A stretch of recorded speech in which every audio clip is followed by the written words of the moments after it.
হাওড়ায় শুটআউট, লিলুয়ায় চলল গুলি, ব্যবসায়ীকে লক্ষ্য করে গুলি চালিয়ে পালায় দুষ্কৃতীরা। গুরুতর জখম অবস্থায় কলকাতার এক বেসরকারি হাসপাতালে ভর্তি ব্যবসায়ী।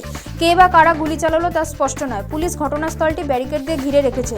তদন্তে হাওড়া সিটি পুলিশের আধিকারিকরা। বুধবার হাওড়ায় গুলিবিদ্ধ হয়েছিলেন হুগলির পুলিশ আধিকারিক জয়ন্ত পাল। শনিবার হাসপাতাল থেকে ছাড়া পেলেন তিনি। সেই রাতে কে গুলি চালিয়েছিল তা তদন্তে পুলিশের দাবি, জয়ন্ত পাল স্বীকার করেছেন তিনি নিজেই নিজের সার্ভিস রিভলভার থেকে বাহাতে গুলি চালান। এমনকি বান্ধবীর সঙ্গে বচসা হয়েছিল সে কথাও স্বীকার করেছেন তিনি। ট্যাংরা কাণ্ডে সন্দেহের তালিকায় দে পরিবারের দুই ছেলে, দুই ভাইয়ের বয়ানে অসঙ্গতি। সূত্রে খবর, রহস্যভেদের জন্য প্রণয় ও প্রসূনকে নিজেদের হেফাজতে নিয়ে তথ্য জানতে চেষ্টা করবে পুলিশ। হোমে পাঠানো হতে পারে বালক প্রতীককে। ইংরেজবাজার পুরসভার চেয়ারম্যান কৃষ্ণেন্দু নারায়ণ চৌধুরীকে খুনের হুমকির পরেই নিরাপত্তা বাড়ে কৃষ্ণেন্দু নারায়ণের।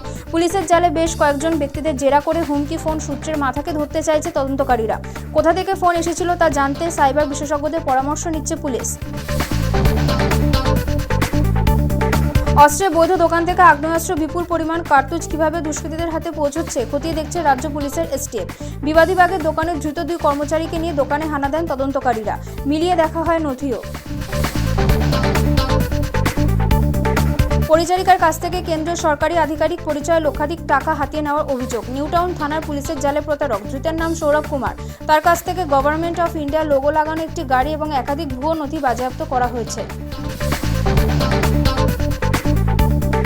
ধসে পড়ল সুড়ঙ্গ, ভেতরে আটকে বেশ কয়েকজন শ্রমিক। তেলেঙ্গানার শ্রীশাইলাম বাঁধের পেছনে একটি সুড়ঙ্গের অংশ ধসে পড়েছে বলে জানা গিয়েছে তেলেঙ্গানার নাগারকুর্নুল জেলার শ্রীশাইলাম বাঁধের পেছনে একটি সুড়ঙ্গ তৈরির কাজ চলছিল।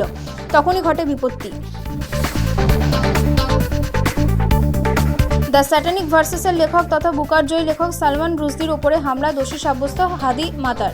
অনুমান 27 বছরে আততায়ীদের ন্যূনতম 30 বছরের কারাদণ্ড হতে পারে। আগামী 23 এপ্রিল নিউ ইয়র্কের আদালতে সাজা ঘোষণা। চীন ও ভারতের ওপর পাল্টা কর চাপানো নীতির কথা ঘোষণা করলেন ট্রাম্প। জানিয়ে দিলেন, মার্কিন পণ্যে যেমন কর চাপানো হবে পাল্টা ঠিক তেমন কর চাপানো হবে ভারত ও চীনের ক্ষেত্রেও। শুল্ক নীতির ক্ষেত্রে কার্যত চীন ও ভারতকে এক বন্ধনীতে ফেললেন ট্রাম্প। রবিবার পাকিস্তানের ম্যাচ, তার আগে জোরকদম অনুশীলনে বিরাট কোহলি। শনিবার দলের অনুশীলন শুরুর 1.5 ঘন্টা আগেই মাঠে যান কোহলি।